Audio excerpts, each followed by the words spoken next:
Pada saat tiba di Palestina, Dajjal sendiri tidak tahu kalau ajalnya sudah dekat. Maka dia pun akhirnya berdemo di sana, menganggap dia punya sebuah kerajaan sampai di daerah Palestina, tepatnya sekarang Israel. Direbut wilayah itu oleh Israel tanpa mereka sadari. Dalil-dalil wahyu menuntun mereka ke situ. Ada sebuah kota namanya kota Babulut. Di Israel itu kota itu ada. Saya pernah lihat cuplikannya. Termasuk kota yang diidolakan di dalam negeri Israel sendiri namanya Babulut. Subhanallah, hadis menyebutkan nama Babulut.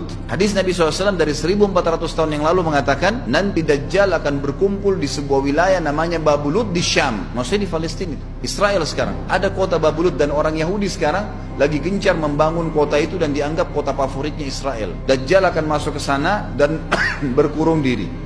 Keluar dari kota Madinah satu orang yang namanya seperti namanya Nabi Muhammad SAW, Muhammad bin Abdullah, dan dia dari turunan Nabi SAW juga. Kata Nabi SAW, akan keluar nanti seseorang dari kota Madinah, dari keturunanku yang namanya seperti namaku, Muhammad bin Abdullah. Juga sama posternya, parasnya seperti aku, sama dengan Nabi SAW, persis alisnya, rambutnya, kulitnya dari turunan Nabi SAW, tapi dari asli kota Madinah. Sebagian ulama hadis mengatakan dari turunan Hasan radhiyallahu anhu ajmain, tapi akhlaknya bukan seperti akhlakku. Tentu tidak mungkin ada orang yang sama dengan akhlak Nabi SAW. Allah mengubah dia dalam sehari semalam. Tiba-tiba berubah menjadi orang baik dalam sehari semalam. Jadi orang faham agama. Orang-orang pun akan datang kepadanya dari masyarakat Madinah berkata, engkau adalah turunan Rasulullah SAW, pimpinlah kami berperang melawan Dajjal. Engkau adalah turunan Rasulullah SAW, pimpinlah kami berperang melawan Dajjal. Maka dia pun menolak. Dia menolak awalnya, kemudian dia menuju ke Mekah diikutin dengan 300 orang pertama dari kota Madinah. Sampai di Mekah, setelah selesai dia tawaf, maka seluruh muslimin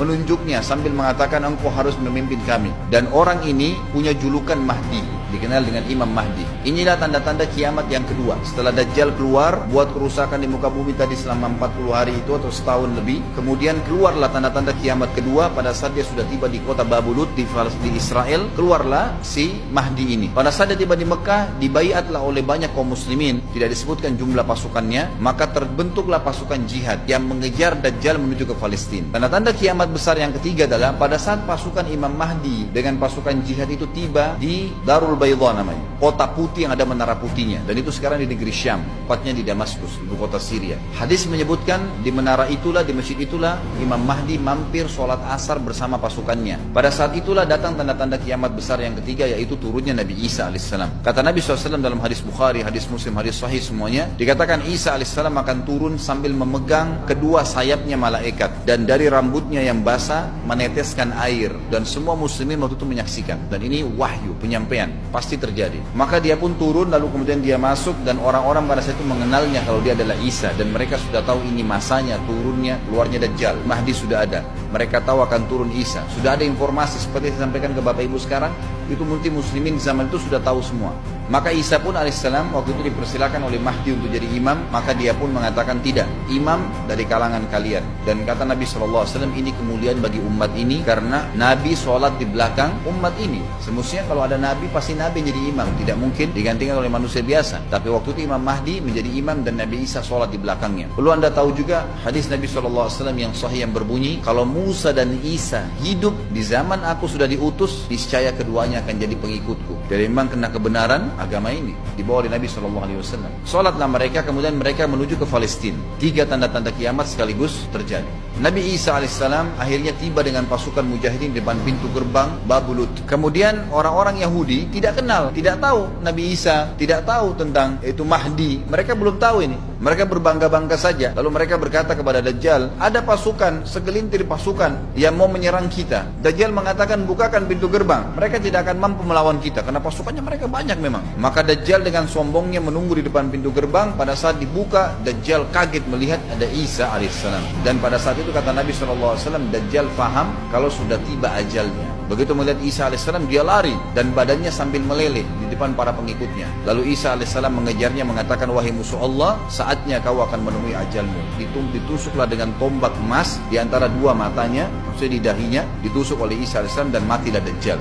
Pada saat Dajjal mati, pengikutnya pada ketakutan semua. Mereka anggap Dajjal Tuhan, mereka anggap Dajjal orang yang perkasa lah, orang yang kebal lah, beragam macam kelebihan. Mereka kaget pada saat mati. Maka seluruh pengikut Dajjal dari kaum Yahudi akan bersebaran sembunyi di bawah batu dan pohon, di atas batu dan di bawah pohon. Semuanya batu dan pohon itu akan berbicara kepada setiap pasukan mujahidin, berkata, wahai muslim, ini Yahudi di atas saya atau di bawah saya. Batu bilang ini Yahudi yang sembunyi, yang pohon mengatakan, ya muslim, ini Yahudi, bunuhlah dia. Maka dibunuhlah orang-orang Yahudi tersebut yang menjadi pengikut Dajjal oleh kaum muslimin, kecuali satu pohon, namanya pohon Garqad. Dan apakah Bapak Ibu sudah tahu, sekarang pemerintah Israel besar-besaran menanam pohon itu. Satu dunia ini semuanya Islam. Hadis sahih, kata Nabi SAW, Islam akan masuk ke setiap rumah dengan kemuliaan atau terhina. Enggak ada lagi penolakan terhadap Islam. Itu hadis sahih. Maka Nabi Isa AS memimpin pada saat itu, disebutkan dalam hadis 40 tahun dengan ketenangan menerapkan hukum Islam. Kata Nabi SAW, bagaimana awal umat ini bisa sesat sementara aku yang pimpin, dan bagaimana akhir umat ini bisa sesat sementara yang pimpin mereka Isa, dengan menjalankan hukum-hukumku. Dari Nabi Isa AS nanti menerapkan Al-Quran seperti yang kita lakukan, sholat, segala ini sudah selesai, dikerjakan semua. Dalam hadis lain dikatakan Isa alaihissalam akan menghancurkan semua salib, membunuh semua babi. Nggak ada seekor babi pun hidup di muka bumi pada saat itu, semua salib dihancurkan, dan yang menjadi tidak ada agama lain. Semua, Nasrani, Yahudi, Hindu, agama apa saja habis semuanya. Semuanya beriman kepada Allah subhanahu wa ta'ala dan menjadi muslim.